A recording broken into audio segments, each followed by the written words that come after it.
મારા વાલા પ્રિયો, ઈસુ ખ્રિસ્તના નામમાં હું તમને શુભેચ્છા પાઠવું છું। આજે ગુડ ફ્રાઈડે છે। આ તે દિવસ છે જ્યારે આપણે ઈસુના મૃત્યુને યાદ કરીએ છીએ। તે દિવસ છે ઈસુએ પોતાનું લોહી વેવડાવ્યું, કલ્વરીના ક્રૂસ પર મૃત્યુ પામ્યા, ત્રીજા દિવસે ફરી સજીવન થયા। તેથી આ દિવસે દુનિયાભરના જે લોકો છે તેમના મૃત્યુને અને એમના ક્રૂસ પરના જે દુઃખ છે તેમને યાદ કરે છે, ધ્યાન કરે છે। તમે અહીં એક આ દ્રશ્ય જોઈ રહ્યા છો જે ઈસુને ગોલગોથા ટેકરી ઉપર વસ્તંભ પર ચડાવવામાં આવ્યા હતા। એમ બાઇબલમાં કહેવામાં આવ્યું છે। યરુશલેમમાં ગોલગાથા નામનું એક સ્થળ છે। ગોલગાથા એટલે કે માનવ ખોપરી। તે એક એવી ટેકરી છે જે ખોપરી જેવી દેખાય છે, બનેલી છે। તે એક નાની ટેકરી હતી જેના પર ઈસુને વસ્તંભ પર ચડાવવામાં આવ્યા હતા અને તેથી જ તેને ગોલગાથા એમ કહેવામાં આવે છે। અને તેની જેમ જ અમે આનું નિર્માણ નાલુમાં વાડીમાં કર્યું છે, પરંતુ યરુશલેમમાં તેનું મૂળ સ્થળ છે। પ્રભુએ અમને નલુમા વાડીમાં પ્રભુનો બગીચો નામનો એક ખૂબ જ સુંદર એવો બગીચો આપ્યો છે। અમે તેને પ્રાર્થના ગાર્ડનમાં બનાવ્યું છે અને દેશ અને રાજ્યો માટે પ્રાર્થના કરવાના સ્થળો પણ ત્યાં છે અને લોકો અહીં આવતા રહે છે અને તેના માટે પ્રાર્થના કરે છે। અને તમે જુઓ, આખી રાત પ્રાર્થના અને જે ઉપચાર સભાઓ છે તે અહીં યોજાય છે અને ઘણા લોકો અહીં આવે છે અને આશીર્વાદ પણ મેળવતા હોય છે। અને તેથી અમે આ સ્થળને ગોલગોથા ટેકરી જેવું બનાવ્યું છે અને તમે તે જોઈ શકો છો। જ્યારે તમે નલુમાવાડીમાં આવો છો, પ્રભુના બગીચામાં આવો, તમારે આવીને તેની મુલાકાત લેવી જોઈએ અને પ્રભુ તમને પ્રાર્થના કરવા માટે અભિષેક પણ આપશે। સારું, આ દિવસે પ્રભુ મને કયું વચન કહે છે જો આમ પૂછો તો રોમનો 5 અધ્યાયનું 8મું વચન, પણ ઈશ્વરે આપણા પર કેવો અપાર પ્રેમ કર્યો છે, કારણ આપણે જ્યારે પાપી હતા ત્યારે ખ્રિસ્ત આપણે માટે મરણ પામ્યા। જે પ્રભુએ આકાશ અને પૃથ્વીનું સર્જન કર્યું તે તમને પ્રેમ કરે છે, તે મને પ્રેમ કરે છે, તે આપણને પ્રેમ કરે છે। હું તમને પ્રેમ કરું છું કેવળ તે કહેવું પૂરતું નથી, પ્રેમ તે કાર્યમાં વ્યક્ત થવું જ જોઈએ। હું તમને પ્રેમ કરું છું, પ્રેમ કરું છું, પ્રેમ કરું છું વારંવાર કહીને આપણે તે પ્રેમનો આશીર્વાદ અનુભવી શકતા નથી। આપણે તે પ્રેમ વ્યક્ત કરવાની જરૂર છે।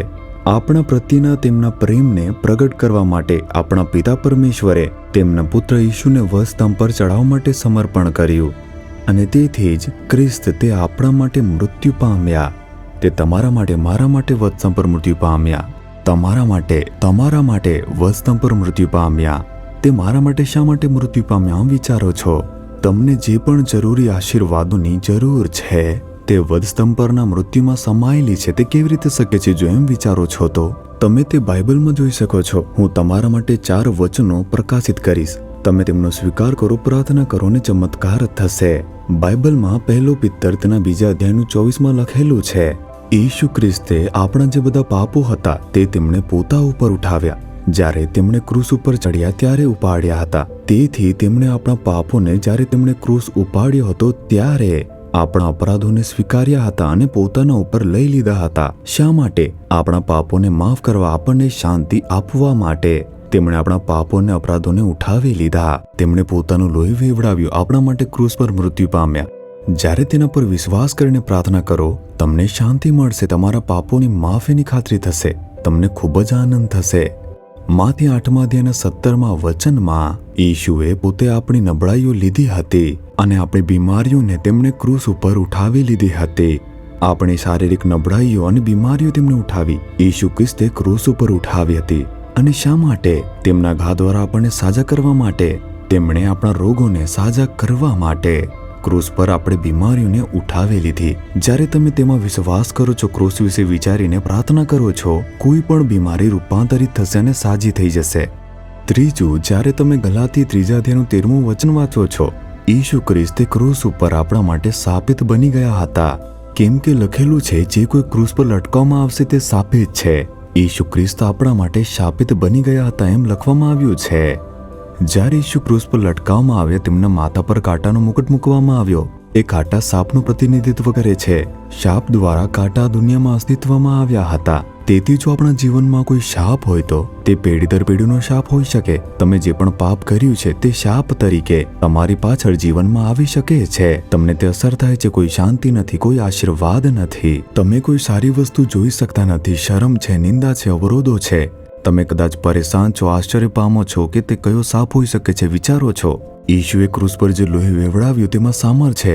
આપણા શાપને પરિવર્તિત કરવાની. તેથી વિશ્વાસ કરીને પ્રાર્થના કરશું, જીવનમાંથી શાપના બંધનો દૂર થશે અને જીવનમાં આશીર્વાદો આવશે.